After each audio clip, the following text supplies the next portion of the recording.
Local music clubs abound in cities across the world. They serve as performance catalysts as well as havens for local residents to sway or dance to tunes by local musicians. These clubs are, however, urban icebergs, the tips representing the entertainment value for most, while the rest of the structure is unseen. Today, we're diving below the waterline to learn what else lies beneath the success of these cultural venues. Welcome to Brungart Law's Lanyap, where we provide a little extra perspective through conversations. I'm Maurice Brungart, your host. I enjoy engaging with experienced, knowledgeable, and passionate individuals for the opportunity it affords to enrich our understanding of the world through their eyes. The more we learn, the more likely we can become better versions of ourselves, guide others towards the same, and perhaps have a little fun along the way. Today's guest is Brian Greenberg. He is the general manager of Tipitina's, a club in New Orleans named after a song by the musician Professor Longhair, who performed there until his death in 1980. Brian has kept the heartbeat of Tipitina steady for the last 10 years as general manager, and he will share what it takes to run an institution that belongs as much to the people of New Orleans as to the musicians who grace its stage. Welcome to the program, Brian. Thanks for having me. You're a great writer, by the way. Sorry to cut you off. I really enjoyed that intro. Hope that's not bleeding too much into the whole structure. Sorry. No, I'm going to be pretty casual about this. I hope you're all right with that. Not at all. And apologies to the audience. Brian has been general manager for 7 years, but he's been with the club much longer. So why don't you tell us when you started with the club and what got you over here? I first started in July of 2003. I was literally just kind of looking for a job to pass the time in the summer. I was taking a couple of summer classes while I was going to Tulane, and I was an intern at the radio station here, WWOZ. And that was filling my weeks up okay, but I had extra time and wanted a little extra scratch, so I asked my boss over at OZ if he knew anyone that was, hiring something part-time, any bars, or just something real easy, real casual. And he had a friend named Stacy who was working here at Tipitina's at the time and said, let me call my friend Stacy. And he set me up. I came over here and, filled out an application. And a few days later, I got a call saying, hey, can you work next Friday? And that's kind of how it started. Just working on the door staff, checking IDs, working, the VIP entrance or whatever else, just on the basic security staff. And tell us a little bit about the place that we're actually having this conversation in, the Green Room. Well, the Green Room is, upstairs, literally above the stage. A lot of people don't realize that that's where the Green Room is. And it's kind of a strange space, not just this room, but the building itself. Just, it's a 110-year-old building, not intended to be a music venue of its size at the very least, and has just kind of morphed into that. And these are a couple of rooms that are interesting, I would say, for the mere fact that at one point in time it was just an apartment. I was explaining to you earlier how the upstairs back in the day was just 6 separate apartments. This was just one of the apartments that were upstairs, and I believe, if I'm not mistaken, I haven't confirmed this with him, but I had heard recently that this was Cyril Neville's apartment before it was Tipitina's, or sometime around then in the 70s, he was actually living up here. So it is funny that I think we're sitting in his living room from 45, 50 years ago or something. And had you been familiar with Tipitina's before you took that first job? I mean, had you already come here and heard some of the bands playing? Yeah, I was a freshman at Tulane in 2000, and it was probably a month or so after living here that someone brought me to a show, and I saw George Porter Jr. and the Running Partners, and it's a funny thing. Like, I walked in and just kind of instantly knew this place was cool. Didn't know anything about it. Didn't know Professor Longhair. Knew almost nothing about New Orleans music. It was kind of one of the reasons why I wanted to go to school here, because it had just something interesting to offer, like a type of city that I hadn't been to before and hadn't really known anything about. And I was hooked. I knew this was the coolest music venue in the world as soon as I walked in. And today, right now, tell us a bit about Tipitina's itself. How large is the team that runs this place? It's, I think it might even be bigger or smaller than most people think. We have dozens and dozens of employees, but there's really only 6 or 7 of us that are like full-time administrative staff. Excuse me. There's, myself, I have a venue manager. Her name's Mary Slasson. She's in charge of the bartenders, the door staff, things like that, general operations. I have a production manager named Chloe. She's in charge of the sound guys, the light guys, all the techs, all the people that come in here, the logistics of getting the bands in and out, and anything production-wise, anything you see or hear while you're in here is her department. I got a booking agent named Nick. He is in charge of all the booking. He also oversees all of the the marketing and promotion efforts. Got a box office manager named Tanner, and he's in charge of all box office and graphics. He's a very good graphic designer. I don't know. He's a bit of an artist himself. Got a special events coordinator named Jeremy. Whenever we have weddings or corporate events, things like that, he handles that. I have a bar manager who's basically like the head barback that's in charge of all the inventory. I got a merchandise coordinator. She's in charge of the online store and making sure that our merch counter always has plenty of t-shirts and hats and knickknacks and all the things that we sell. Bar manager in charge of the inventory behind the bar. So I guess that's probably about, 9? How many people is that? I wasn't even counting. About that many. I wasn't counting either. Yeah. What I was actually wondering while you were talking is if during this time you've had to create new positions, say like a social media manager. Yeah, it's not even necessarily a new position. It's been something that is relatively new, I guess, in the scheme of Tipitina's, but Nick, who is our booking agent, was overseeing all of our social media, and he still technically is, but he's got an assistant now who's working part-time that we are moving into more of a full-time role to take over all of the social media and all of the marketing. So that he can focus all his time just on the booking. Most people think that you just call up a band and say, hey, you want to play a show? And they say, yeah, cool, we'll be there on Saturday. It's not really like that. Or they'll be, they think that we work just that night. This is a day job. This is, and it ain't a 40-hour-a-week job either. This is an everyday job for most of us. Bands are not as fortunate as I was when I reached out to you and say, hey, would you like to be a guest? Well, I mean, if it was that easy just to book a band, then yeah. But unfortunately, they have managers and agents, and they're not all just living in the neighborhood and can just cruise by at 5 o'clock to set up. So how many shows do y'all do in a year? We do roughly, I think this year, 180, 185. That's pretty average. Wow. That's just not specifically just public shows, but private events as well. About, I think, 167 public ticketed shows and 20 to 25 private events. Yeah, something like that. Now, when you're considering hosting a new band, one you're unfamiliar with, do you require an audition or that they send you a copy of their music? No, I mean, the world is a little bit different, I think, than booking of like how we sit down and think about how things might have used to work back in the 80s or something like that. Just for the mere fact that there might have been auditions. For us, the internet is almost your audition. It's kind of weird that like the idea of sending out a demo tape is just wasting resources. Like you can just email a URL, like you can see most bands have some sort of video or audio component available for you to hear what they sound like and look at what they put on or how they perform or anything like that. And also, we're a big room. Just because Tipitina's is popular doesn't mean we're full every time we open up. I wish it was that cool that we could just open the doors and people just show up. When I first started working here, it almost seemed like that's how easy it was, but I guess that's how naive I was to the whole process.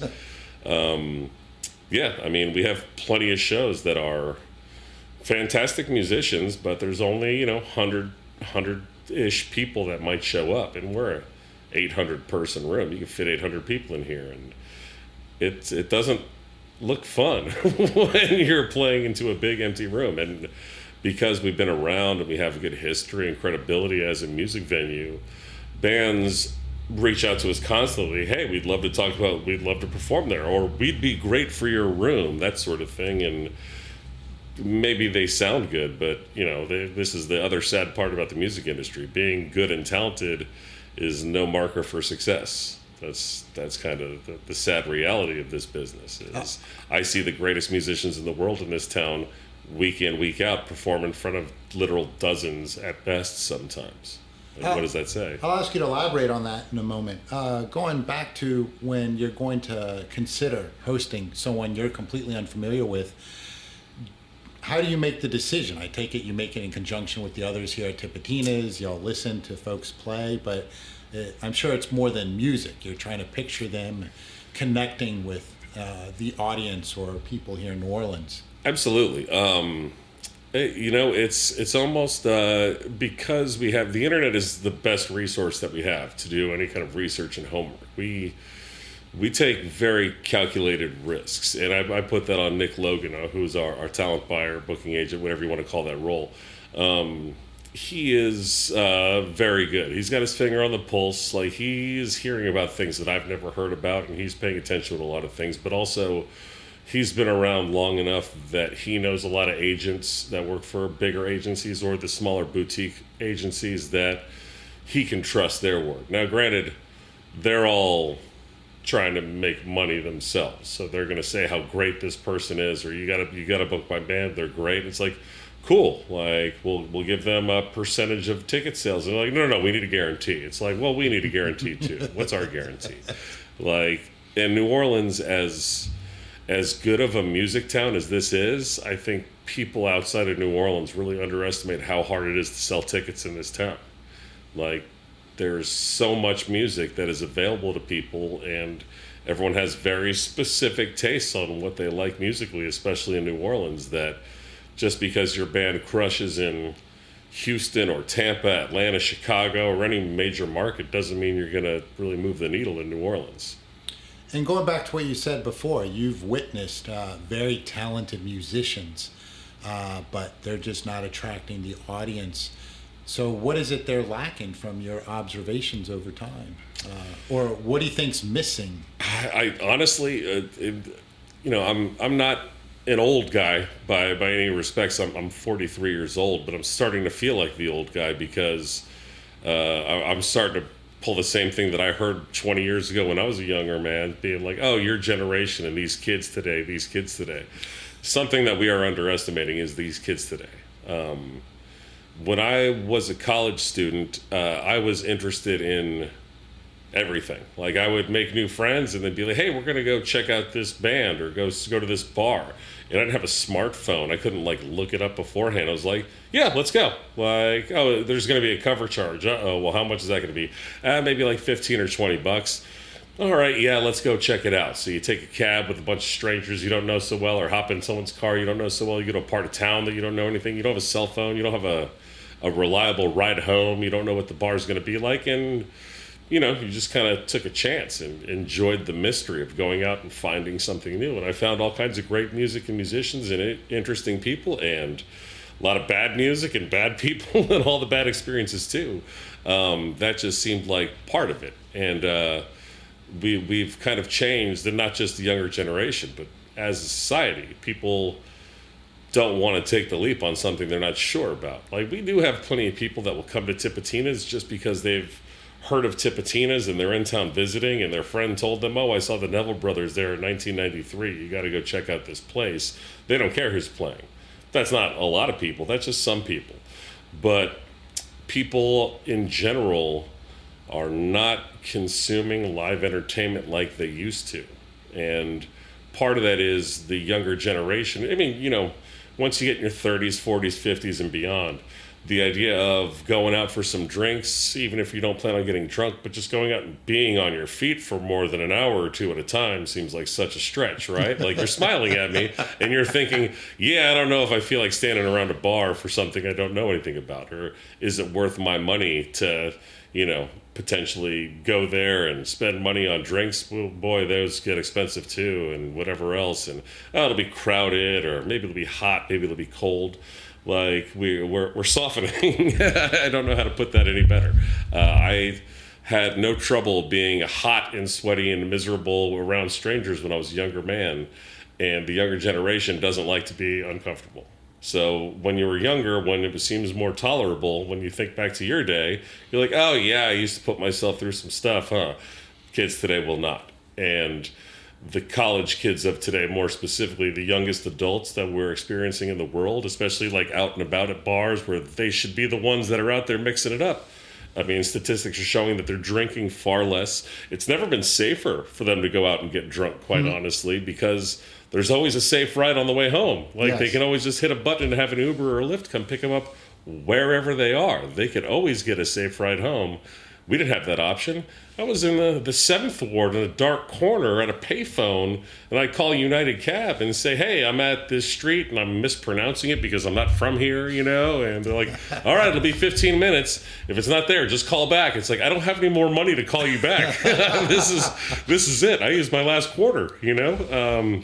So, it, you know, again, only to further that point is the youngest adults of today don't have any conscious memories before smartphones. Does that make sense? Yes. Like, I'm not trying to get into some huge philosophical, sociological, whatever, but there is something in our psychology as a society that has had a major schism in regards to how we enjoy entertainment, and music specifically, which is something that is to be enjoyed as art, which is something for generations and generations has been enjoyed face to face in a crowd of people, like, you know, just as a communal experience.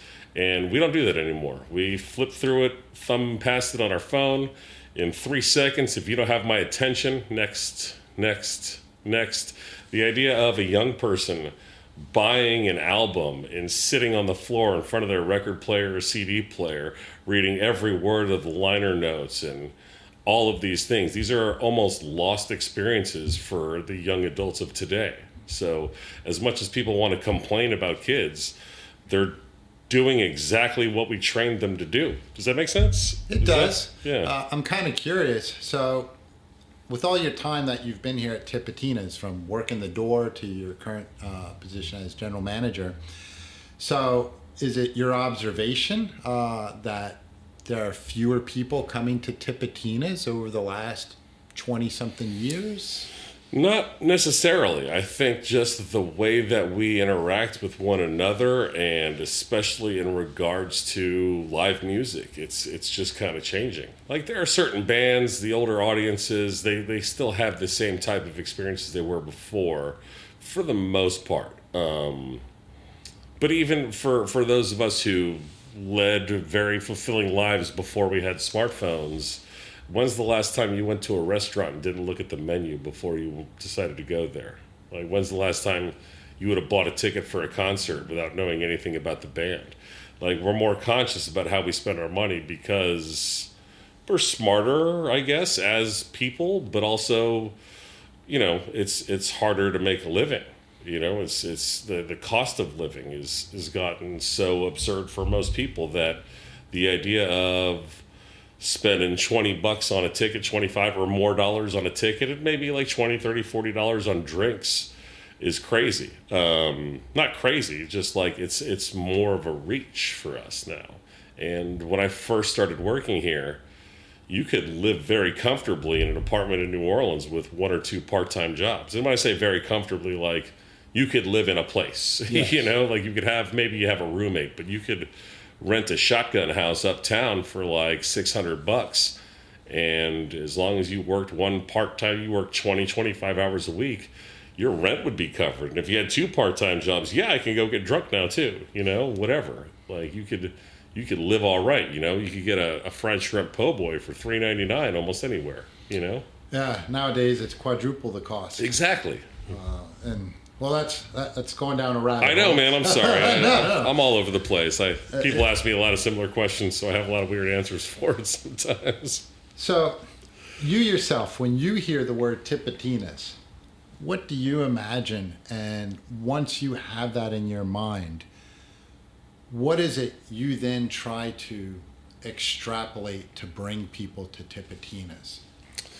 Literally, it is almost just the physical building is what is in my head. Not so much like an idea, but almost the building and a blur of all the snapshots of all the thousands of different performances that I've seen here. And I kind of want that for everybody else. I can complain about all the things that I was just saying about this or that, or the problem with this, or what's different about that. But the people that love Tipitina's, all have some sort of life-changing experience almost with music, and often have had one of those in here, if not multiple. And I am lucky that I get to meet a lot of people that kind of hit me with their hard feelings, or not hard feelings, their good feelings about that sort of thing. And I get real cynical about a lot of stuff all the time. I think I've been here long enough and seen enough good and enough bad that people forget that for as many cool bands that we've had plenty of not cool bands come through here that just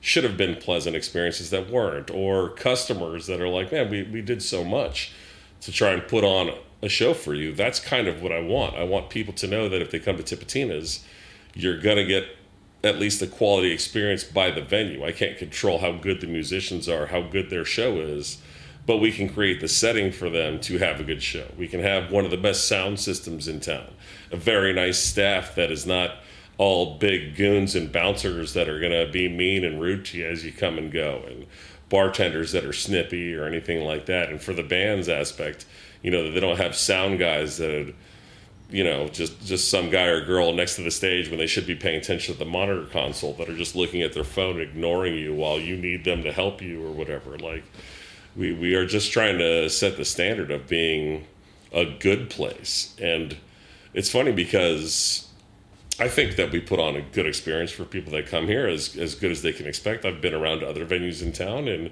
I pat myself on the back thinking, oh man, we're doing it great. And I don't think that we're doing anything that is necessarily extraordinary. Like, maybe it's just that we've raised our standard of operation, where it's like, no, this is just doing our job, not doing our job so great that we're trying to do our best job every day. It's like, no. Like, sometimes literally just showing up and doing the basics of work is all it takes to be on the same page as everybody else. And whenever someone talks about like, oh, they're struggling doing this or doing that, and to me it's like, that's the job. That's not the hard part. That's just the part. So at what point did you realize, when you were working here at Tipitina's, yes, I want to stay. I actually want to, work for this company, so to say? It's funny. This has popped up in a few different conversations I've had recently too, just because I've hit the point where I have been working at Tipitina, or been part of the Tipitina's family longer than I haven't in my lifetime. More than half of my life has been spent as a part of this business or this building.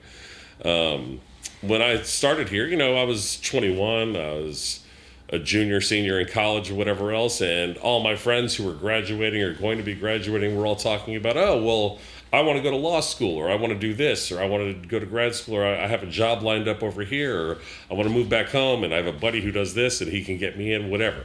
People had all these grand plans of what they were going to do when they graduate. And I never had any of that. I didn't have like a goal in college. I wanted to go to college. I wanted to have a fun college experience, and maybe I would find a career out of that, but I always kind of had a fallback. We have a family business back in Houston where I grew up, where it's like, well, I can just always go back and work at the warehouse. I've always got a job available. I can find a job in that. I'm lucky that I'm never going to be destitute. I can always go back home and just work. But when people were asking me what my goal was, I remember thinking, because I'd only been here for months, maybe a year at the time, not even, I remember someone asking me what I wanted to do, and I said, man, if I could just like work at Tipitina's forever and that pays my bills, I think that'd be cool. I'd just do that forever. And alas, here I am all these years later, where I've done that for a good portion of my adult life, where Tipitina's has been my only source of income. And I don't know, maybe I should have reached higher sometimes or whatever. I have what I would arguably say might be amongst the coolest jobs in New Orleans.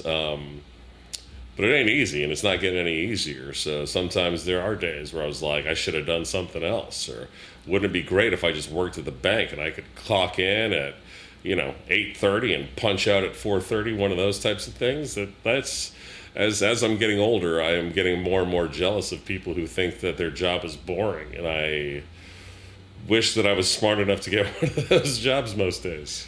I detect a bit of volatility in this business. Sorry, go ahead. Yeah. So, and you may be referring to that. There's the stability of, saying, working for an entrenched institution. But by the same token, I mean, high reward only comes with high risk, right? Yeah, but I mean, in that same regard, like the risk is, I don't own the place, so it's not my money necessarily. But I am, I am a part of this place, and this place is a part of me. So I like to think that I personally share in some of the successes that this place has had, and I like to think that I've had something significant to do with that, but. Again, like I said, we've been lucky that we have a good team here and we do a good job, that we've created an element of expected success. Things can't just be up and up and up every year. Like it's damn near impossible to make more than you did last year every single year. And it becomes kind of the expectation for any business. No one wants to plan on, well, we know next year will be 8% lower than this year. It's like, no one's doing that. You're always saying, what are we doing, or how can we make it so we make more money next year? But if the work gets harder or something breaks and tens of thousands of dollars got to be dumped into something that's got to be done, or, hey, we got to give people $1 an hour raise or something like that, it just gets more expensive all the time. What happens when just having a good night and being successful isn't enough because it's just expected? It's not special anymore. It's just normal mode of operation. So that whenever something does kind of stink, or it for lack of a better term, shits the bed a bit, like it's like, oh man, it hurts more. But it's like, hey, we can't make money every time we open. And I've talked to people, and I just from what I see, and I see some of the acts that some of these places have, and I ask people, what was it like over there? Were there a lot of people? And I know how much that band might normally cost if we had them, so I can only imagine what it would cost if it was over there. And there's no way they grossed enough in tickets to cover that. Like, whenever I see something like that, and businesses that are about our size that aren't open nearly as much, where I know, like, there's no way that they are, monetarily competing with our type of income or anything like that. I don't know. I don't even know how is everyone else doing it, and is it better or worse? I don't know. I started going off the rails a little bit there. Well, in terms of the business, how do you see Tipitina as a business first, or a cultural trust that has to survive as a business? I mean, sadly, amongst many of the purists, I would have to say it is a business first. We can't make decisions based purely on, well, that's just something that we should do necessarily. Does that make sense? I don't know. Absolutely. I take that back, because we do make decisions on things based on what you should and shouldn't do. Like, there are plenty of people or things that we do that I know will not make money, just that I know that if it's going to happen, it needs to happen. Like, there are things that are, even bands that I really like that are very much something like someone who we have a good history with, or even something that, like, hey, they used to play here and then they didn't like playing here for whatever reason from however long ago, and I want them back here. Like, I want that show, or I want that thing. Or a musician, just recently, we did an event last week for a local guy named Dave Jordan. Real swell guy, good musician. I mean, he's by no means famous or anything like that, but locally he's very well known amongst musicians, very beloved. He's been a professional musician like over 30 years in this town, and he suffered a stroke last month. And he's doing well. He can talk, and he can even sing, and he gets around okay. But he's a guitar player, and his right hand just isn't working as good. And according to him, he's like, man, I feel like I'm back in high school that first year learning how to play guitar again. So he's got a long stretch of recovery ahead of him.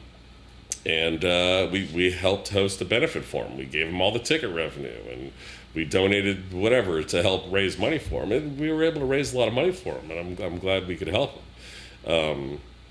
I didn't do it because I thought, oh man, but we'll crush at the bar because people will come out. It's like, we were able to make a little bit of money, but we made him a lot of money. So it doesn't always look good on paper that it's like, how come we paid out, thousands and thousands and thousands of dollars for us to maybe make a couple $1,000? We did it because it felt right, because it's part of our pedigree, or, someone who has been a good musician to us and done us a lot of favors and played for low money on last late notice and whatever else, and has happily helped and, stepped in whenever another musician needed help. He played their benefit for free, and we got other people to help out, and that's part of it. But I do have to say, it wouldn't exist if it didn't make money.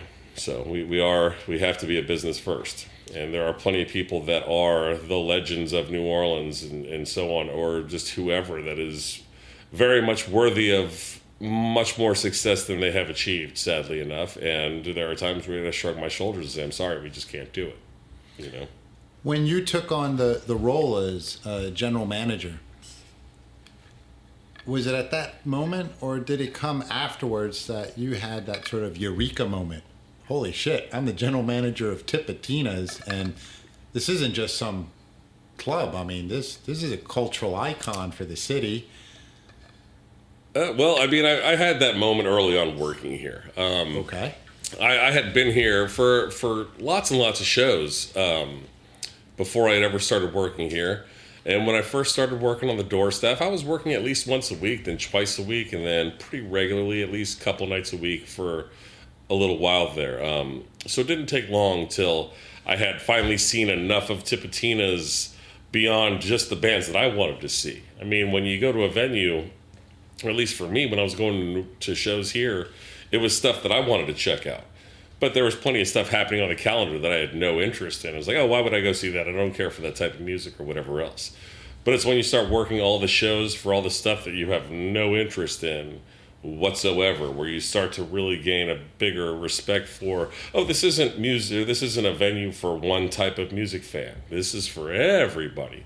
When it's funny when we have a folk artist and then a funk artist and then something blues and then something metal and then something hip hop and then Cajun music and then this. It's like all within, a week or two of each other, and we see every type of musician, or not just musician, but music fan that'll come out. So I kind of got that early on. But I was a manager here for 6 years before I became the general manager. So it wasn't lost on me at any point in time, I think. After I became manager, when I first became manager, I remember thinking, oh, I have no business being a manager here. They're going to fire me any day. Like, the random circumstances that have occurred for me to end up sitting here with you as general manager all these years later would have been impossible to predict. And aside from impossible to predict, but entirely improbable and unlikely to happen. So it's kind of a weird butterfly effect of how it has come to be, I guess. What do you think, from your perspective, you did right that landed you into this role? I don't know. I always showed up on time. I don't steal. There's just all the different personality traits, I think, that are really, it's not even so much things that you do. It's just the person you are, if that makes sense. I've always been good about at least keeping my own reputation good and keeping my nose clean in regards to not lying and not thieving. I got to live with myself at the end of the day. So there's, it's funny that there's like a stereotype of skeezy bar managers that has existed in popular culture for decades and decades, TV, movies, whatever else. You hear musicians back in the day like having it out with managers at venues and clubs and this and that. I'm like, who are these people that get to work at this bar and get to treat musicians this way? Like, why would that ever be a thing? And why would anyone ever go back there for that matter? But, I had been around here for a little while, and part of it was also that I used to work in radio. When I was working here part-time, I was also working part-time in radio, and then I ended up working full-time for a morning show on the alternative station in town. And I just kind of had to build up my reputation as being a very D-level, low celebrity in town. Not celebrity, like someone who knew people who were relatively well known, but I was technically a member of the media.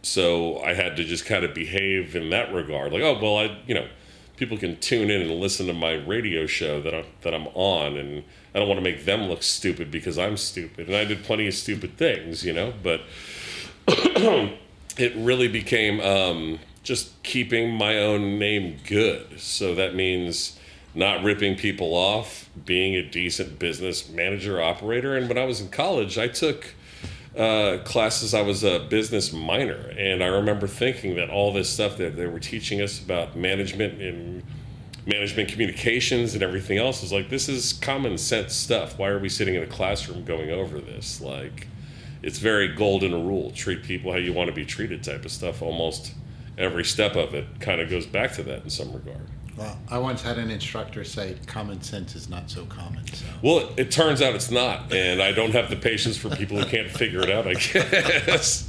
They wouldn't last long in a job like this, I reckon. Tell us what it's like leading your team in such a high energy, late night, high pressure type of environment. It is terrible all the time. That's not true, but just the mere fact that you have potentially hundreds of strangers that are coming to your office, for lack of a better term, that you can't predict what type of people they are, and we're giving them drinks too. So we're allowing strangers to come into our home and get drunk. Like, there's nothing comforting or reliable about that on a daily basis. There's like daily fear, daily struggle, and daily anxiety, and I do put it on the whole team. It's not even me. Like, I try and just be a good lead by example. Like, the idea of even the basic stuff. Like, I would never ask an employee to do something that I wouldn't be willing to do. I have been elbow deep in the toilets and have to put myself in potential physical danger because of a rowdy customer who might be attacking another customer. Like, I can't feel comfortable that some college kid making like $17 an hour might think that their safety is on the line because they work technically as security at a bar. It's like, this is Tipitina. This ain't a rough bar. When I first started here, it was a little bit of a rough bar because we had, well, maybe this is it. We had a manager that was a little rougher around the edges, that would drink pretty regularly, or occasional drug use and things like that. So that started becoming acceptable for people while they were, not after they were working, but while they were working.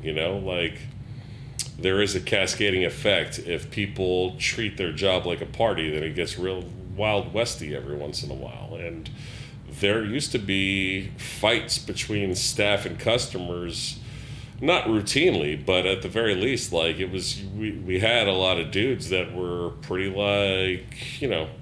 short fused, that wouldn't be willing to talk to someone to try and just calm someone down. And I've always been a big dude, so I'm real lucky that I have a physical presence that often subdues a lot of situations, just because. And I don't know if you're calling me Brian. Most people call me Tank. Like, my nickname is Tank. Okay. So whenever someone's like, I want to speak to the manager because of blah, blah, blah, it's like, cool, Tank, get over here. And then I start lumbering down the sidewalk towards this problem, and the problem changes real quick. Like, when they're yelling at a 23-year-old grad student girl who's just checking IDs twice a week to make a little extra scratch herself, like, she's not there to get into it physically with anyone, I don't like the idea of anyone else having to.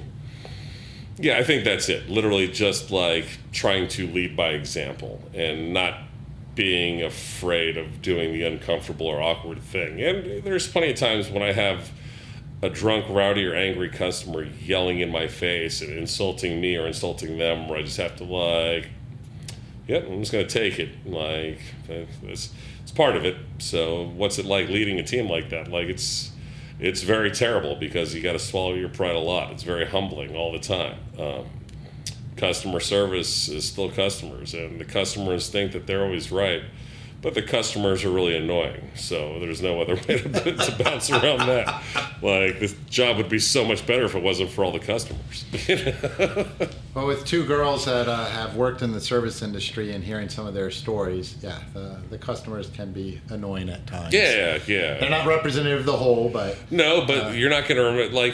99% of the people that come through here are awesome, but there's always going to be 1 out of 100 that is just... Even for a packed, sold-out show, and the place is packed to the gills, and there's a great band that everyone loves, there's just someone is going to have the worst time ever and act like everyone else is ruining it for them. It's ever. There's hundreds and hundreds of people are here having a blast with great smiles. How are you the only person that is having a bad time? There's always somebody. Are you an asshole by nature, or did you just choose to be one on Oh, this and that's night? just it. I'm an asshole. I know how big of an asshole I am, and like the fact that I don't know. I'm cynical. People are the worst, man. That's what happens sometimes. Well, despite you being a self-admitted cynic, do you find that in order for your team here to be successful, for Tipitinas to move forward, you have to give your staff trust? Absolutely, but it doesn't take much because there's something magical. There's that little gree in the walls or something. There's something about this place that is contagious. I still, after all these years, I haven't figured it out myself. And that's part of the giving them trust is very much like almost not even, it's almost as if this building vets people for us. Like, it's not a regular job. It is a music venue. It's a bar. It's a lot of different things. But if you're not cool, for lack of a better term, you're probably not going to want to work here very long, and we might not want you to work. Like, we've thought plenty of people are, this will be perfect. This seems like a good guy, good girl, good whoever. Like, but after a while, it's like, I don't think that you're right for this place. Like, you don't have the right temperament. You got to be nice. You got to be willing to be extremely bored sometimes because you don't like the music or whatever else. Like I said, like, Tipitina's is cool to everyone because they have a cool experience there. It's like, oh, that's the kind of place I would work. It's like, we'll see. Like, if you're here for 7 hours for some boring stuff that you are not into, like, you might think it's less cool after a while. So there's an element of that as well. What do you find is important in terms of your engagement with the bands that come to Tipitinas? Me personally? Personally? Well, I mean, personally, it's funny. When I first became a manager in 2010, I was assistant manager for a brief while before that. But when I became the venue manager in 2010, I took it real seriously because I was on unemployment for a brief time after that when I first got laid off from radio. A different story that I'm not going to get into. It'll take forever to explain that. But I was very much like excited to be like, oh, this is a place I love. I have a management role here. Like, I think that I can really offer this place something, and I hope that I can help shape it to the place that I love in the way that I've loved it. So yeah, I don't know. I already lost myself in exactly what your question was. It was, what do you find is important in terms of your engagement? Oh, the engagement with the bands and stuff. That's right. Oh, so what I was going to say was, I thought it was important that I should personally be communicating with the musicians on a nightly basis. Like, I'd be, hey, I'm Brian, I'm the manager, I'm Tank, I'm the manager. I'm going to be settling with the end. Tell me whatever you need, and I would bounce into the green room, whatever else. And then sometimes it was like, oh, hey, that's great to meet you. And then other times, depending on who the musician was, how old they were kind of like, yeah, I don't need to know you. Like, get out of my green room. Like, we're trying to get ready for the show type of thing. So there's an element of that, too. And plenty of people were great to me and very nice to me, and I've made many musician friends. But as the years have gone on, I've almost, like, separated myself from, like, you have one or two not pleasant experiences with a musician or band that you were really excited for. You're like, oh, those guys aren't nearly as cool as I thought they were going to be, or they were kind of standoffish, or they were complaining because we didn't have Gatorade Zero and just regular Gatorade, or whatever it was. Just something that is so arbitrary and small, and like, oh, is that the type of person you are? Like you see them talk down to like one of our techs or something like that and be like, they're here to help you, man. Don't be rude. I have seen enough be unpleasant that I rarely meet musicians anymore. I have a whole team of people between me and them more often than not. So and not that I'm actively avoiding it, but like, I don't make a point to like try and bounce up to I try and stay out of the green room during a show. Like, okay. I don't want to mess with their vibes or anything whatsoever. Like, happy to say hello, meet them, and give them a T-shirt or whatever it is they want that I can help. I'm happy to do. But less and less am I trying to befriend musicians when I thought that would be the coolest part. It's not as cool as I used to think it was. What have you learned from your own team? A lot, actually. I think at least aside from like physical, tangible things on how to do stuff, but at least learned about myself is that I'm not good at giving or receiving compliments more often than not.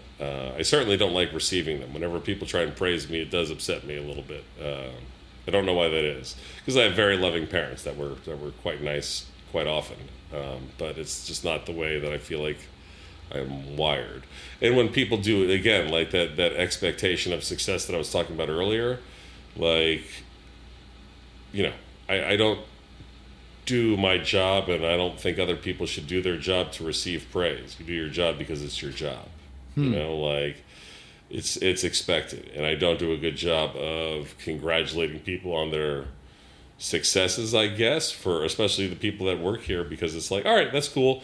Next, like that's in the past. That was yesterday's news. Like that's old shit, man. Get over it. Like we got to get to the new stuff. Like there is an element of and quite honestly, if I'm being perfectly honest, sometimes I don't feel like congratulating them, because it's like, great, you finally did what you were supposed to do. You know, like there is an element of that as well. Just because I am an asshole, I guess. But also there's an element of this that I constantly feel all the time, because I humble myself with it, is we're all very replaceable.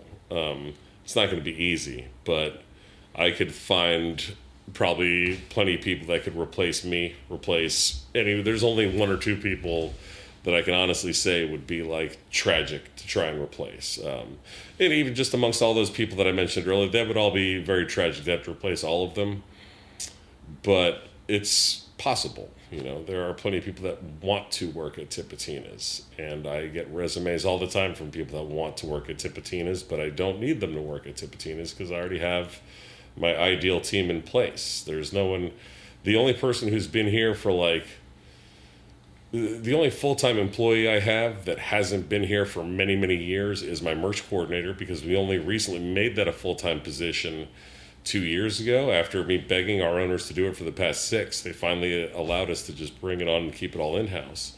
And our production manager, only because we have, you know, production managers every couple of years. We, you know, if you work in the production world, you're always waiting for that next better job in production. So we're I hate to be like the stepping stone of production people, but they all go on to something else eventually. That's the nature of it. Speaking a bit to the business side, let's pull back the curtain a little bit and try to share from your perspective, obviously, for the audience, the economic realities of an independent venue like Tipitina's. It's daunting. Is there anything specific, or? Well, I mean, let's the basics. I mean, what are things that people perhaps are overlooking? I mean, health insurance is a big thing nowadays. Yeah, I wish that we could offer health insurance to everybody. It is not fiscally viable in any regard. There's only 5 of us on our health plan, and since it's such a small group, that means that it's not a good plan. it's a little pricey. Again, anything that I complain about, I have no business complaining about, because we have it so much better than so many people. But I mean, as far as health insurance goes, that's a literal crisis that is affecting the entire country terribly. I wouldn't even know where to begin to talk about that. But the general just business, and I mean, aside from the cost of goods, you know, paper towels and toilet paper, cups, straws, napkins, beer, liquor, cold drinks, like all of the things, the tangible things that we actually sell and use are all getting more expensive. The clothes, the merchandise that we sell is getting more expensive. The expectation of, you know, raising wages every year or so and compensating our employees so they do want to stick around and feel like they're being compensated for their work is getting more expensive. Insurance costs are bananas, just literal insurance on the building and such. Permits add up. People don't realize how many thousands and thousands and thousands of dollars we spend every year on PROs, the pays rights organizations like ASCAP, BMI, CSAC. Like these are things that people aren't even thinking about. Like we got to cut a check for thousands and thousands of dollars every quarter to multiple companies just because we have live music happening here. On a near, I'd say twice a month, I got to call a plumber to fix something that some drunk customer did in the bathroom. There is money literally getting dumped down the drain almost on a constant basis just to stick around. Like, I don't even know how much I could look it up. I don't know offhand. Like, how many thousands of dollars, I guess probably into the $10,000+ range of even like Facebook ads and stuff. Like, the money that goes into this place, the thousands of dollars we spend on posters that go up around the business just to promote other stuff that's coming up. Everything, like batteries. If I went through like all of the things that we order just from our regular vendors and the random things that we just like sadly have to buy from Amazon on a like, oh, we got to replace this. Where are we going to find one? Just order on Amazon. It'll be here in 48 hours. Like, that's a disaster that we are constantly doing. A drummer gets a little overzealous with the house kit and breaks our hi-hat. It's like, awesome. Those aren't cheap, like it's bizarre. The literal cost of something this large that I don't think it's not a dive bar where everything can just be shitty all the time. Like, you got to spend money to keep it respectable. I mean, even just paying someone to come in here to do the floors and bathrooms every morning after a show, that's thousands of dollars every month, Speaking locally and up to the state level, for those that may be listening that have the power to influence, ordinances or state laws, what would you want government leaders to be aware of how a club like Tipitina is impacted adversely by regulations? Well, I mean, regulations are in place for a reason. It's hard to almost speak on that. I almost wish that local, state, and national government, federal government, realized how important independent venues even the non-independent venues, your House of Blueses and stuff, like how important that the live entertainment or what we've been calling the nighttime economy, how great it is for your city and what it really can be for your city. And our city government has an Office of Cultural Economy, and I have some opinions on how they operate that. But inside of that office is 3 people that are the Office of Nighttime Economy. And they seem to be the only ones who kind of get the impact that we can have on a community. So not even as much as restrictions that are put on us, because restrictions are, we don't serve food. So our health department visits are pretty basic, like keeping a bar and an ice machine clean isn't that bad, as opposed to people who have to store food and things that could actually get people really sick on a terrible basis. Like, it's easier for us to keep this place presentable and whatever else. Permits, they add up. It's, our regular stuff that we just have to have. It's nothing that's crazy in my opinion. I mean, I'd like to not have to pay them. That'd be great. Just being a decent, respectable business that doesn't serve underage people and follows the rules and everything else. Like, it'd be nice if we had a little recognition for that. But I think almost finding a way for the city to encourage places like us that are... Sorry, I'm going to jump off track a little bit, because during COVID, the National Independent Venue Association was this group that was formed as its own lobbying group, and they were able to pass the Save Our Stages bill. And the Save Our Stages bill, I think, gave out like $12 or $13 billion to thousands of independent venues. And we got to receive one, because we were in business. We had proper paperwork and accounting, and we could prove that we were running a legitimate business, so you could get money based off of what your 2019 income was. They had done a study that said that for every dollar spent at an independent venue equaled $12 of economic impact into the surrounding areas. So to think that the 1 to 12 ratio of dollars spent, like, if for every dollar spent on a music venue in New Orleans equals $12 of economic impact, why aren't we finding ways to lean into this a little bit more? Like, this is a town that was built on the nighttime economy, and more it's just becoming like every other city in the country. And there's nothing wrong with the other cities in the country, they're just not New Orleans. So all the things I was talking about earlier about like the mystery of going out and not really knowing what you're in for, like you don't get to put Genie back in the bottle. We don't get to go in reverse. We're not getting rid of smartphones anytime soon. We're not getting rid of, we're not going to, I don't think, change people's psychology of how they think on how they spend their money. But if we find a way for life to be easier for people and life to be affordable for people, we might start seeing that economic impact of this nighttime economy be a little bit stronger. On that note, do you have any particular observations as to perhaps why in New Orleans a music industry a la Nashville has never really developed here? A bunch of people have been trying to hypothesize and theorize on that.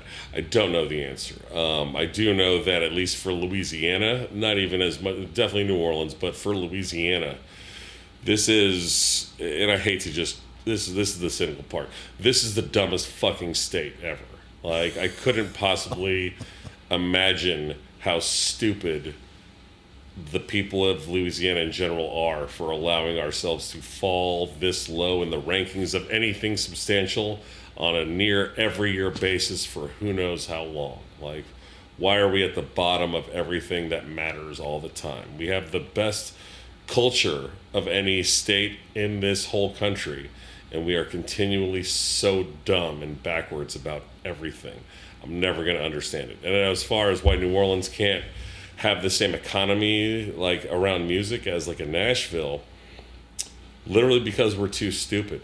And that's not even so much uneducated. Like, the education is there, but people who want to run those businesses and are interested in those businesses are sick of banging their head against the wall making it work in New Orleans. I mean, we can't even figure out streets still.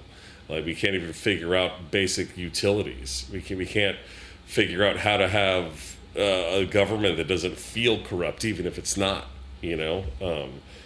So it's easy to be cynical about why would these businesses, ultimately what makes Nashville work isn't Nashville, it's the people going to Nashville and making it work. And there's a very insular society of New Orleans that doesn't always want outsiders coming in and changing it. Like, there's a really bad attitude of like, oh, you're not from here, you don't get it. Like, I'm not from here. So even though I've lived here more than half of my life, my wife grew up 3 blocks from where we live now, I still feel like I'm an outsider. Like, I don't feel like a local most days. Like, I'm not, because, yeah, someone who's from here, they'll tell you that I ain't from here. So what does that mean? Like, why won't we allow people to come in and make things better? We think it's going to make a change. Yeah, it might change. Well, guess what? It ain't working. It needs to change. Something's got to change. Something's got to be done. I don't know what the answer is, but we have a great music department now at Loyola, and people graduate and find a job somewhere else and leave town because we just can't do it on our own. I don't know what the answer is, but I do know that New Orleans needs tourism, it needs immigrants, it needs people coming here. And I don't mean immigrants from other countries necessarily. Yeah, from other countries for sure. But we need people to come here. We need citizens. The population still hasn't rebounded totally from Katrina 20 years ago. We're still below those numbers. Yeah. So why are we surprised? Almost 300,000 less. Yeah. Why are we surprised? You know, like, it's all there on paper. I'm not coming up with some kind of concept that's new. Like, we have too much regulation on things besides this industry that I'm in, like even the housing economy and letting people build more homes and finding a way to make more homes and make them more affordable. And people need to be able to live here comfortably. This city was a better art city when it was affordable for artists to live in, and now artists can't live here. This house next door to us, literally like the roof that you're seeing through that window right there, that's a duplex. The guy that used to live on one side of it was one of the sound techs here for a while. And the house across the street, like, it's all just shotguns and duplexes, nothing big and fancy, but like, That was like $500, $600, $700 in rent a month to have half a duplex to yourself. Like, an artist can get by as a part-time, cashier at a grocery store or something like that and play music on the side and still live comfortably. So we had artists that were moving here and innovators that were moving here that didn't have a whole lot of scratch, but they had the willingness to come here and hang out and just be part of it. Like, it's not as easy and affordable to just come be a part of it. Now just one of these crappy shotguns over here will probably run you like $600,000 if you wanted to buy one. So, do you find you have to work harder to bring live performances here? Absolutely. Compared to 10 years ago? Yeah, it seemed like there was a time when, we just put it on the calendar and maybe people would show up. Like I was saying, some people think that that's just how it works. But I'm fairly positive there's more music venues and more stages in town than there ever has been in the city's past.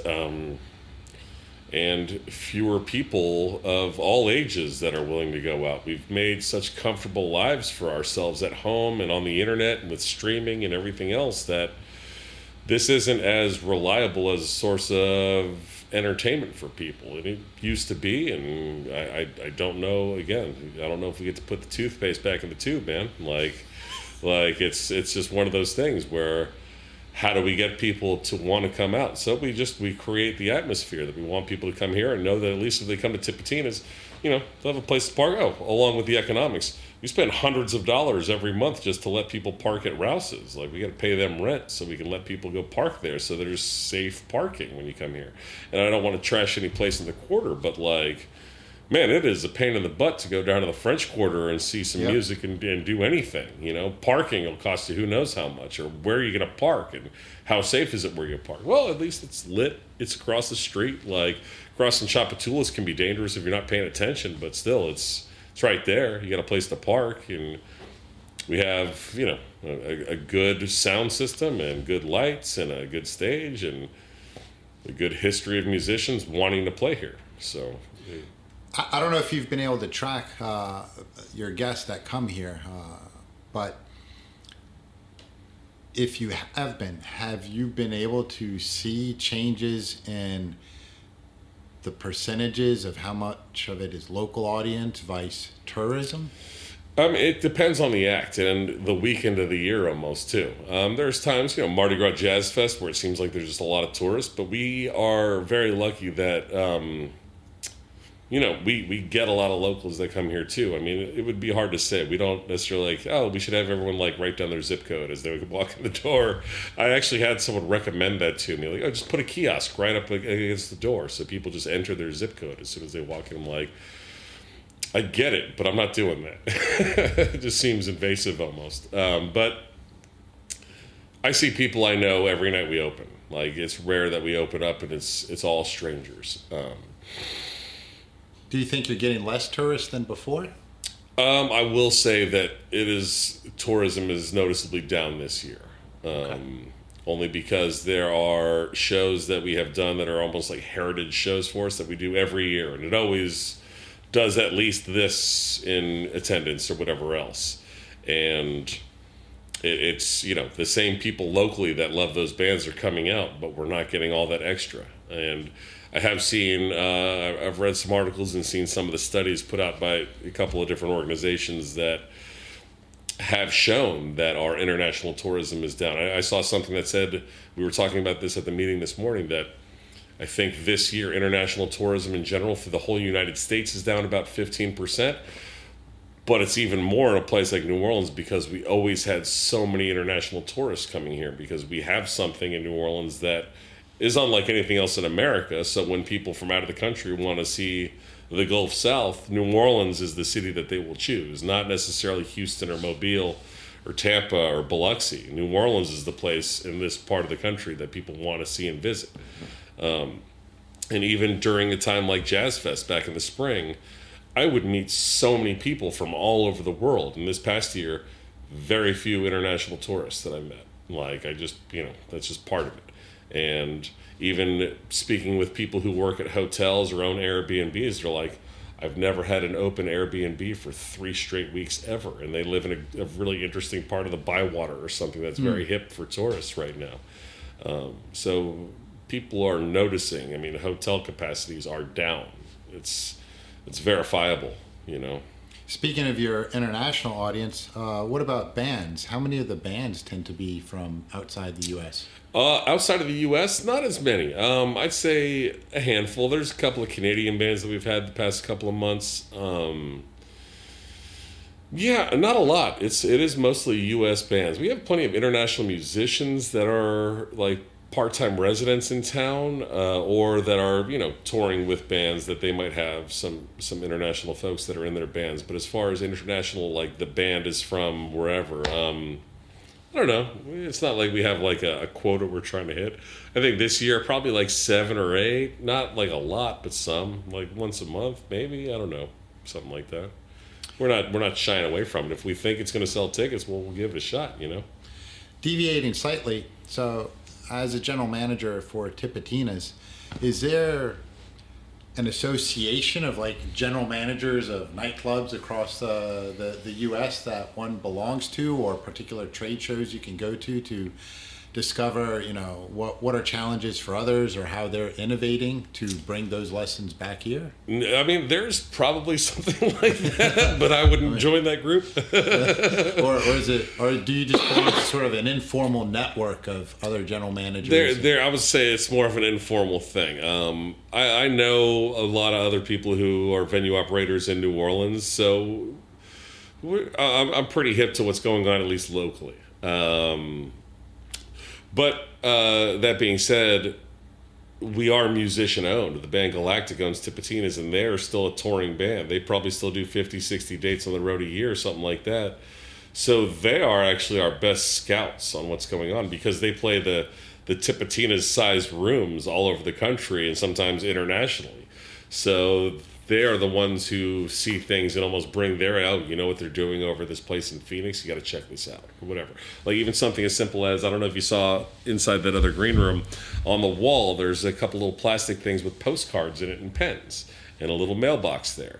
And they saw another venue that had like their own postcards. It just, hey, fill out a postcard and we'll mail it for you. So every Monday, Mindy comes in and opens up the mailbox and goes down and slaps some stamps on it and drops them in the mail. It was like, oh, dude, it's so small and almost unworthy of anyone's time to be like, well, it's cute. And they thought it was cute. It was a cute thing to do in the green room, so they did it. You know, like there are little things like that. Or even, you know, it's for how people are generally operating, it's unreliable. Like, I know everyone thinks that what they have is special and you can't, you know, we would never change it because of our identity, blah, blah, blah. I think the same thing for us. What works here or works somewhere else might not work here. I had someone recently tell me that the Fox Theater, or I think it was the Fox Theater in Boulder, their number one seller at the bar is Jell-O shots. And it was like, so what do you think? We should start carrying Jell-O shots, right? And like my heart hurt. I was like, I never thought I would be, and I'm very much a nothing is sacred type of guy. But I loathe to think that I might be having the bartenders making Jell-O shots before their shifts, because this is what sells, not your cocktails, stupid. Make your Jell-O shots. Sell your Jell-O shots. 5 a piece. 5 for 20, you know, or something like that, you know.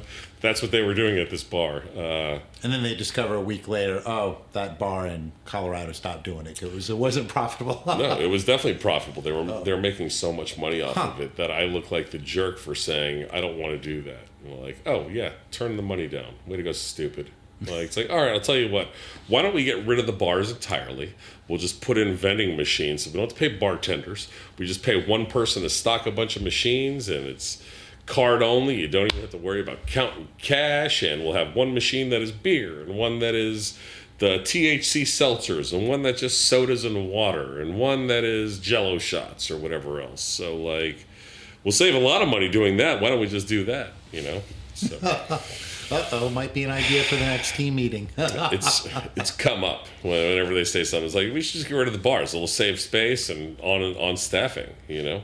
Tell us a little bit about Galactic's role. I mean, this relationship, a musical band that owns Tipitinas, but they're on the road. Well, they're not like on the road all the time. They're lucky that they've graduated and they're at a place of success in their career that they're not slugging it out for weeks at a time every week. They have they're all in their 50s now, so hard touring is not as aside from touring, I'm sure talking to other guests you've had in the past, that touring is not nearly as profitable as it used to be for a lot of bands. It's getting very expensive. So they also take very careful look at when and where to travel and for how long, for sure. But as far as their role, overall, it's hard to say anything negative just because of the giant, paradigm shift that we've taken from the previous ownership to this ownership. They're all cool guys, and they all genuinely love Tipitinas, and they love music. That's kind of the most important thing, that they love this place. The previous owner, I don't know that he loved it so much as he seemed burdened by it all the time. He just didn't, I don't think there was anything about it that he truly loved. But, I mean, he's dead now, so we can't really ask him. As far as Galactic goes, though, there's, they all have their own ways that they like to stay involved. Some more than others. There's a couple that stay very active, involved, and want to hear about everything. Like they will, anything you say, like, hey, we need to talk about this. They're happy to be like, all right, well, let's get into it. What do you need to know, or what do we need to do? And others that are like, oh, I don't know, maybe you should talk to so and so about that. That's not really my whatever. So they've all taken their own individual interests in different aspects of this business, which is good and bad. And on the good side, they don't micromanage, like they don't want to micromanage. We were very lucky in regards to myself and, the Mary and Nick and Tanner, like we were all in our positions before they came on. And we were lucky that they didn't know how to run a club and they needed us very badly to do it. And, even these 6-7 years later, they still need us to do it, because I think after all this time they realized the amount of time that it really takes to put in, and they have their other lives and stuff too. Like they operate their own studio and they tour, and they got a lot going on too. One of them has a fishing charter tour thing that he does, and it's they got stuff. And Stanton, the drummer, he plays basically 7 nights a week somewhere. If he's on the road or not, he will travel with other bands when Galactic is not on the road. He's psychotic about playing drums and has his own residencies at like the Bayou Bar at the Pontchartrain Hotel or Snug Harbor or the Maple Leaf. He's avid. They all have their own aspects of ownership, or at least what they find to be important and what they will focus on. Looking down the road here, what do you see are going to be some of the most pressing challenges for Tipitinas and for music venues in general? I don't know. Just rising costs make people very unsettled. I noticed that people spend more, excuse me. People absolutely spend more money when markets are not in flux, if that makes sense. And I'm not trying to make some sort of grand political statement or anything like that. But when money markets are up and down and all over the place, spending gets tightened. We're a luxury business. Like it is in most regards just a bar that hosts music. But we're not, required by any real stretch of whatever.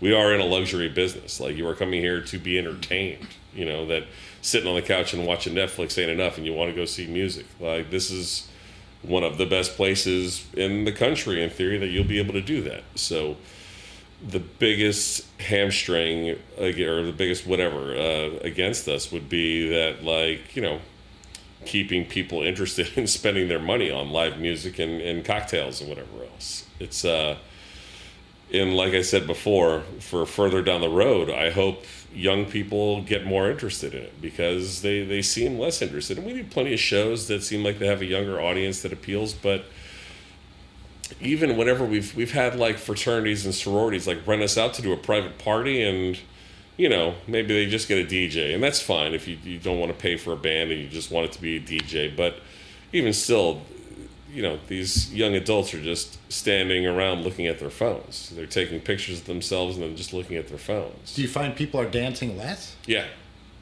Oh man, that's a shame. Younger people, like it feels like it. There's, and I'm a full generation and a half or two removed from college kids. Like I am old enough to be their parents. I'm over 20 years older than them. So it's crazy.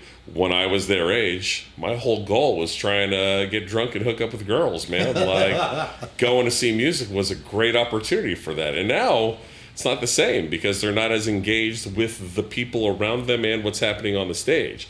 They're engaged with the people standing in their tight little circle, but they're all kind of looking at their phones. They're just seeing what else is happening or what is so-and-so doing. Like they're not interested in enjoying the show. They're interested in taking a picture of themselves at the show and proving that they were doing a thing. I was at a thing. Look at me. Me and my friends are at a thing. Smile. Hold our cocktails, our high noons in the air and spill it on the ground and whatever, like it's I don't know. The cynical part's coming out. Maybe. But they're also not mixing it out. Sorry, that's what I was going to say. Like, I see these interpersonal relationships. Like, I was a communication student. I did a lot of interpersonal communication and thesis and things along those natures. I am literally not seeing these people physically interact the way that people used to interact when I was their age. Like physically, how they stand, how they walk, how they talk, how they engage, how they dance, how they everything. It is literally changing. So. But on that note, do you also pick up on, at least it's my observation, I've seen this phenomenon start to exist among people our own age. Yeah, no, it is. They're getting so focused into their phones. It's like, hey, there's a whole world around us. When we don't need to get sucked into these devices like younger folks are. And we're always criticizing them. Hey, you need to leave your phone. Yeah, that's what I'm saying. We did this to them. They didn't do it to themselves. We did it to them. Like we created a simplified world of comfort. And that's exactly what they were raised with. So why would we be surprised? Like I'm saying it as if it's bad, as if like, what are we going to do about it? I don't know what to do about it. I'm just saying it's happening because it's exactly what we raised them to do. So we shouldn't be surprised by it. That's kind of why I'm saying. And sometimes when I say that, people go, oh yeah, I guess so. It's like, yeah, you guess so. It's exactly what we did. Like, again, young adults that are in college now, do not have conscious memory before smartphones. It's always been, the entire world has been right here, and often it was shoved in their face before they even wanted it. So why would we be surprised that they're totally engaged and submersed in it? So it'd probably be fair to say places like Tipitina's and now what is our digital world, they're important because the personal relationship. I think so. The personal relationship with each other, community, and with music. Music isn't going away. It's changing. People, again, for years, 100 years ago, people were saying, jazz, that's not music. The people that were listening to early classical music wouldn't conceive of jazz. Jazz was the devil's music, and so was the blues, and then rock and roll, and then disco, and then hip-hop, and whatever. Genres change. Music is music. And even with the AI movement, which is a whole nother podcast that I'd be happy to do sometime if you ever want, people are saying that even more and more. It's just another tool that makes a different type of music. That's always going to be there. But yeah, it's I don't even know where to go necessarily. Nothing. Tipitina's isn't going anywhere, I would like to think. There's another venue in town called Preservation Hall. I don't know if you're familiar with Preservation Hall. They do a very unique thing, more unique than anything that we do, quite honestly. Aside from the fact that they don't have a bar. They don't sell drinks, no alcohol. They don't let you even bring your drinks in, all right? There's like church pews and things like that. And it's in a very dusty old room in the French Quarter. The building is who knows how old. It's been there since the 60s. 61, I think, is when it was first founded by Ben Jaffe's father. So the thing about Preservation Hall is they do a very specific type of music there. They play jazz.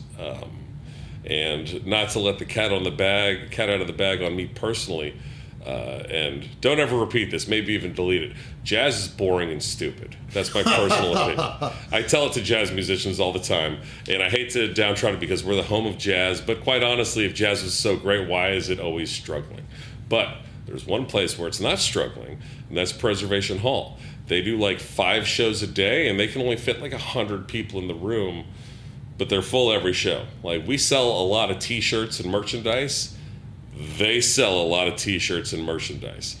That place is a small business that is thriving off doing something that no one else is doing, because who else would ever bet on jazz, you know, especially old-time jazz. Like, they play old Dixieland and ragtime and whatever else, and they play modern stuff too. And during Jazz Fest, they'll do an interesting thing. They'll have like one of the headliners from Jazz Fest come sit in with their house band, you know, like Robert Plant playing with the guys in Pres Hall, you know, like, that's bananas. Ronnie Wood playing with the guys in Pres, like, who would have thought that would ever be a thing? But they pack up this little dusty room, and it looks exactly like it did 60 years ago, and they're playing the same type of music they were playing 60 years ago.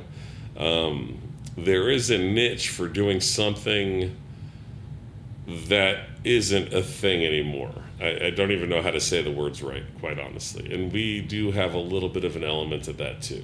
Like, this place has been around. The next month will be 49 years of Tipitina's first opening. And we do harken back to that older time. Yeah, and then around the corner will be the 50th anniversary. Mm-hmm. You're looking at doing something special?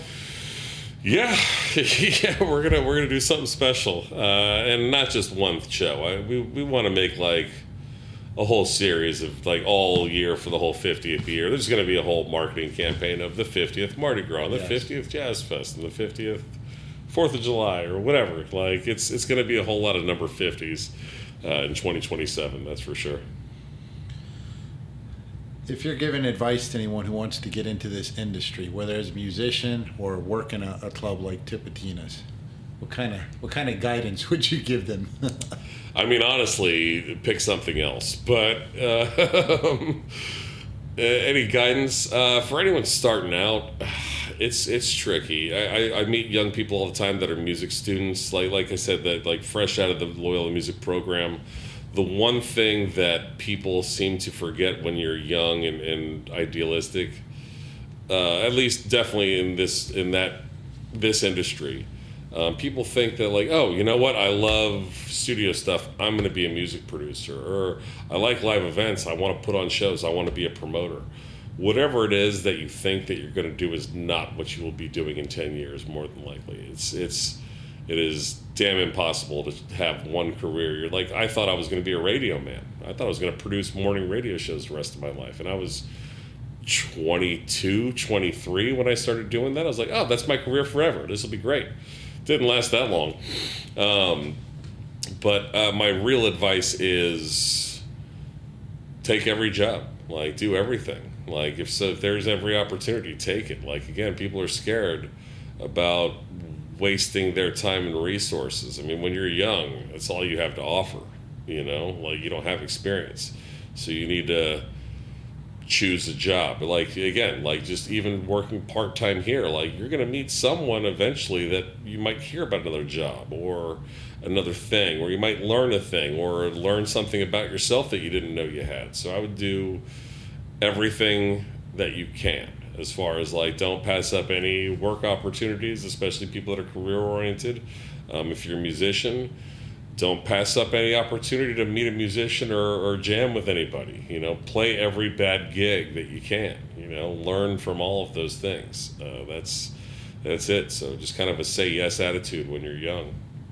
Do you find there's opportunity for innovation as a general manager? Just may be difficult to implement? Yeah, I mean, again, there's plenty of things. I think if it was someone else besides me, yes. I know that sounds real stupid. There's a new type of software that comes out every week that someone pitches me on. I get an email or a phone call from someone who's got the best ticketing platform, the best marketing platform, the best this, the best inventory this. Everyone's got something that they think is so fucking great. And if I was new and starting out and didn't know any better, then I'd probably very much be like, we got to innovate. This is the way of the future. There was someone who took me out to a dinner during there was a conference in town that I went to, and there was people there that were like bugging me to take me out to dinner. I was like, yeah, fine, take me out to dinner. That's fine. And we're at dinner, and they're talking about this whole platform for marketing. And I'm not going to say the company or anything like that. And they were all really nice, really cool, and like they got it. Like they're like, hey, we're salesmen, so this is part of our thing. Let us schmooze you. So that's what I did, and I schmoozed them up. And they were telling me about like, oh, we have this thing. I mean, it can help you build your marketing plans and do this, and it does that and does that.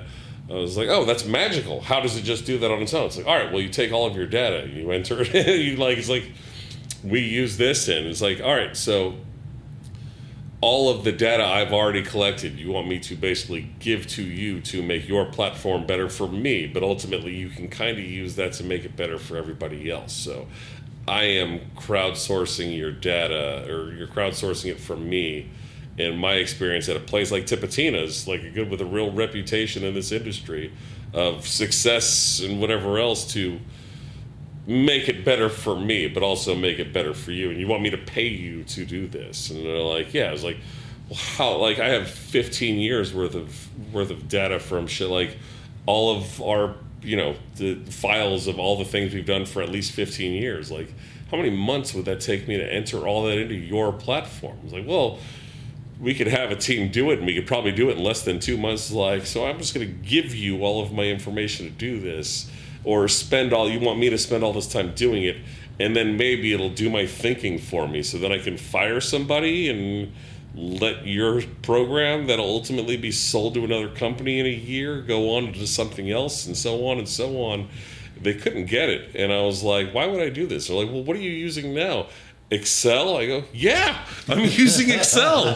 Why? They're like, that's really dated. They're trying to tell me why Excel is so stupid. I was like, they kind of nailed it 30 years ago, bro. I don't know what to tell you. Like, it is the most simple way to categorize numbers and data, and I can make it do an awful lot. I can even have it make charts for me if I want, just like yours can. Like, you're not reinventing the wheel. You're just a salesman for another tech company, and in 6 months you're going to be looking for another business to do the same thing for. Like, it's hard for me not to be cynical when I meet so many people that are so fucking smart and they're going to change our world and whatever else. Like, cool, thanks, nice to meet you.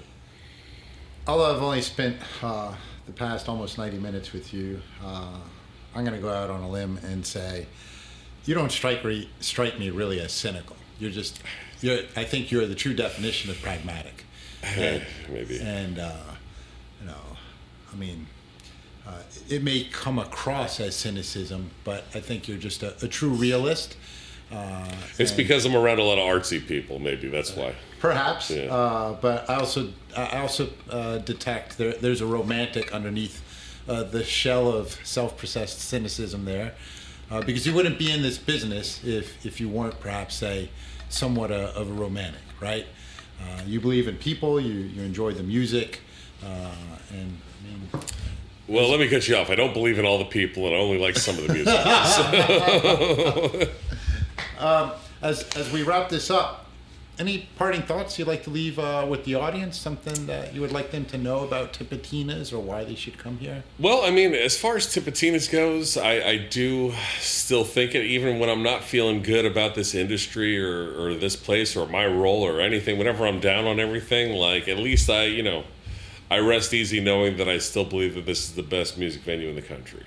I haven't been to that many, quite honestly. That also surprises people how not well traveled I am amongst music businesses elsewhere, because I meet people that are, they've been to all these other legendary places all over the country, all over the world, and no, man, I think just Tipitina's is we're here just to do one thing, put on a comfortable setting for people to come play music and people to come enjoy music. Also, we are standing room only. Stop asking for chairs just because you had knee surgery last year or whatever. Like, get an awful lot of complaints from people that want to sit, or they all want to know what time the show starts. And it's like, what else you got to do tonight? I don't know. I wish people left more mystery to it sometimes and just kind of let the good time happen to them instead of forcing it upon themselves or their friends or whatever else. But there was one thing I saw in your notes before that the one thing that, not that I hope happens to everyone, but something that I think happens to people typically, at least when they walk through the front doors when we're open for regular business for a show or something like that. There is something, and it happened to me when I first came here, and it happens to a lot of people. When you walk into Tipitina's, even if you've never been here before, it feels like you've been here before. Does that make any sense? Yeah, it does. All right, okay. I do believe that. There is some kind of magic in this building. I don't know what it is. I love to be all holy about it and say that we're on sacred ground and stuff like that. But I don't know what it is yet. I see, even all these years later, I don't know what it is that makes this place special sometimes. It wasn't decided in the cosmos or anything like that. It just became a part of this place. Maybe it was just the people who started it had a good idea, and it managed to stay alive this whole time. Well, Brian, thank you for your time and insights. Special shout out to the musicians and club personnel who keep the music alive in their respective cities. To our listeners, thank you for joining us on Brungart Law's Lanyap, where we provide a little extra perspective because the devil's always in the details. Join us again in our next episode. Invite others to follow along. Please give us your feedback via the link. Brian, again, gratitude. Thank you. Sorry for talking so much, man.